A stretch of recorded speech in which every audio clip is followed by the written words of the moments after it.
In 1994, South Africa inspired the world as millions of people queued patiently to vote in the country's first democratic elections. It was the end of apartheid, the forced division of people by the color of their skin. "We, the people of South Africa," said the Freedom Charter of the African National Congress, "declare that our country belongs to everyone, and that all the people shall share in the wealth. The land shall be shared among those who work it. There shall be houses, security, and the right to work."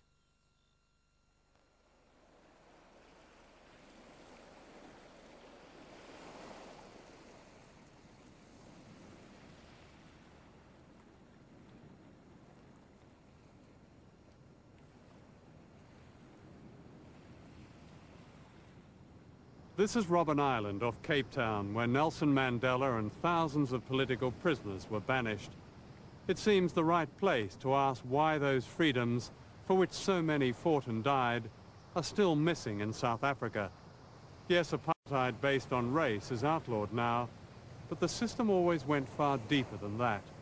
The cruelty and injustice were underwritten by an economic apartheid, which regarded people as no more than cheap, expendable labor. It was backed by great business corporations in South Africa, Britain, the rest of Europe and the United States. And it was this apartheid, based on money and profit, that allowed a small minority to control most of the land, most of the industrial wealth, and most of the economic power. Today, the same system is called, without a trace of irony, the free market. This film will ask why apartheid continues by other means. I was banned by the apartheid government 30 years ago, and this is my first trip back. Robben Island was my starting point, and my guide was a former ANC resistance fighter, Ahmed Kathrada, known as Kathy, who spent 18 years in this prison. This here was the president's cell. So this was Nelson Mandela's cell? That's right. Mm-hmm.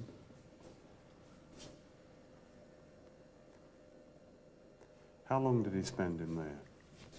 Now, he did not move much. So I should say that of the 18 years that he spent on Robben Island, the bulk of those years were here.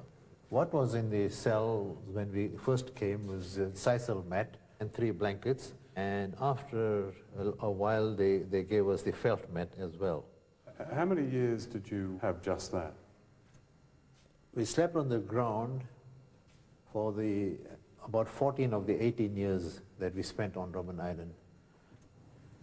And I was the only non-African among the 7 of us here. So when we had to change into prison clothes, I was given the regulation shirt, jersey, canvas jacket, long trousers, socks, shoes. My colleagues were given short trousers. But there's a rationale behind why they were given short trousers. In South Africa, and unfortunately even now, Africans are still regarded as children. You find terminology in our homes, in white homes in particular. You talk of your garden boy, your kitchen girl. Regardless of age, boys wear short trousers. So Mandela had to wear short trousers. Unfortunately, our white compatriots have not been generous enough to recognize that when President Mandela talks of reconciliation and forgiveness, they have forgotten or refused to see what it is he has forgiven. This was the crime of apartheid. Deliberately and systematically, people were dispossessed of their land and their rights and the essentials of life. Tens of thousands of children died when their families were wrenched apart. Today, behind the modern face of democracy, 87% of all African children suffer poor health. A quarter of children under the age of 6 suffer chronic malnutrition. Yet time and again, the African people found the spirit to rise up. In 1976, in Soweto, hundreds of schoolchildren confronted white police who opened fire on them. It was the children's action and courage that led to international sanctions. By the 1980s, a general uprising had begun. The Apartheid regime began to panic. White privilege that amounted to one of the highest standards of living on earth was clearly at risk. F.W. de Klerk, a so-called moderate, became president and in 1990 made this historic announcement. The prohibition of the African National Congress, the Pan-Africanist Congress, the South African Communist Party and a number of subsidiary organizations is being rescinded. De Klerk's strategy was to seize the initiative and co-opt the ANC leadership. The white establishment and its backers in Washington and London wanted above all to maintain power over the economy and to keep South Africa safe for international capital, regardless of the colour of its government.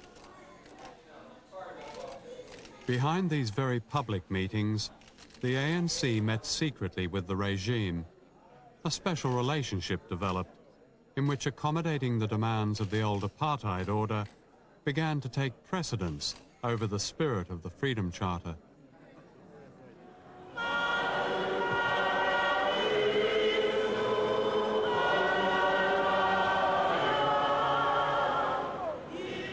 Nelson Mandela had promised his people that an ANC government would take over apartheid's great collaborators, the mining companies and the financial institutions.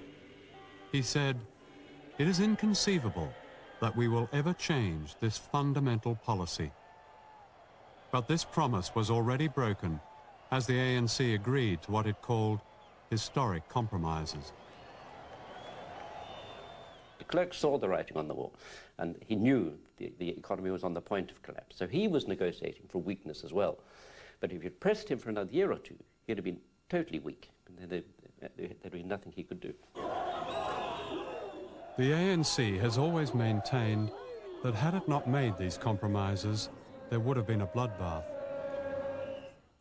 No, they were very serious compromises. There might have been, I don't think necessarily a bloodbath. A lot of people might have died. But a lot of people have died since 1994 anyway, and probably more have died since then. Not only through the violence, which is a tip of the iceberg of people dying, but people have continued to die in vast numbers from malnutrition and preventable illness. Out of these deals with the regime grew the ANC's policy of reconciliation. But reconciliation for whom? Who would make the sacrifices? How was it possible for the victims of a form of genocide to reconcile with their oppressors?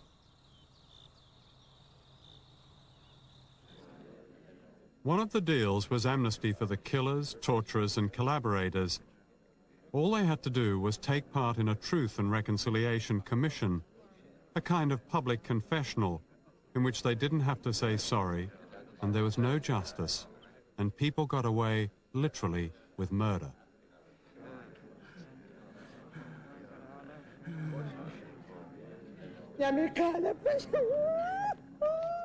By broadcasting its evidence on national radio and television, the Truth Commission's great achievement has been to give white South Africans the opportunity to come to terms with the horrors of the crimes committed in their name. No one can now say, "I didn't know." We invite Charity Condeli to the stand, please. Thousands of cases will never get justice in a court of law. Mrs. Charity Condeli does not want reconciliation. She wants the kidnappers and murderers of her son, Sizwe, to stand trial. And this is one of the self-confessed murderers, Dirk Coetzee, formerly of the South African Security Police. For 9 years, we didn't know what had happened to Sizwe. It was such a tough time for the family. It was really haunting. You know, it's very difficult to accept a situation where you don't know what happened to a child. So when we eventually knew what had happened to him, I think we were relieved, though we were very much sad. One of Major Archie Flemington's men, a sergeant or a warrant, a slender-built, tallish man, light hair, took a Makarov pistol with a silencer on, and whilst he was lying, Mr. Kondile was lying on his back, shot him on top of the head. There was a short jerk, and that was it. Well, Dekusia further goes on to say that when he died, they put his body on a pile of wood with the tire and near the Komati-Port River at night, where it took them 9 hours to burn his body. And Dekusia further says that whilst they were burning his body, the flesh was smelling good, and they were having beers at that time. So it was like a bride to them, according to Dekusia. And as a mother, I feel that no matter whether it was politics fighting for the land, no matter who, I don't think he deserved all that treatment. I feel it was grossly inhuman. I feel if they could have killed him and gave us the body or left it in the field there, I feel that this was tantamount to cannibalism or even satanism. Good evening, ladies and gentlemen. Welcome once. This is a popular TV show called People of the South. Its celebrity guest is Dirk Coetzee, introduced by the host as the Honourable Assassin. The Honourable Assassin, Dirk Coetzee.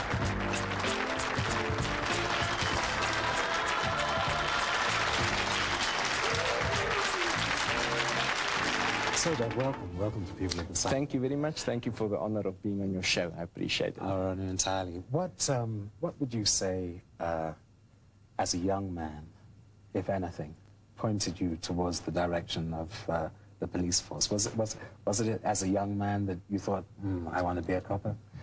I want to be a copper. Adventure, it's usually adventure that turns one to... An adventurous life indeed. Coetzee is asking for amnesty for his part in the murder of 6 people. In a way, in the old regime.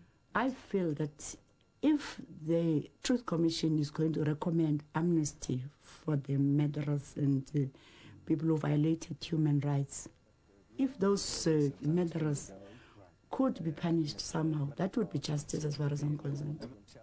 In other words, come before a court of law. Yes, and be sentenced.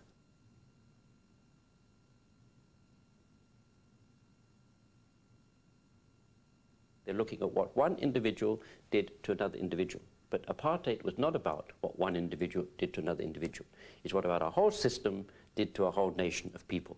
And that has not been put on trial with the Truth Commission. So therefore, you can't reconcile the nation when you haven't actually even looked at what happened and why it happened. There's been no real examination of why apartheid happened and how it could happen, how you could get that whole system maintained by basically ordinary people. Your reconciliation has been at the heart of your policies. Do you sometimes reflect on the fact that there really isn't a single leading figure in the old power structure, the military, business, and others, that have shown really any public remorse for what happened during the apartheid regime? I think that is going too far. You have the Dutch Reformed Church, which was publicly commended by Archbishop Tutu, that apologized for apartheid. You have individuals like Leon Wessels, Rolf Meyer, who were members of the cabinet, who have apologized generally. What, of course, the public wants is that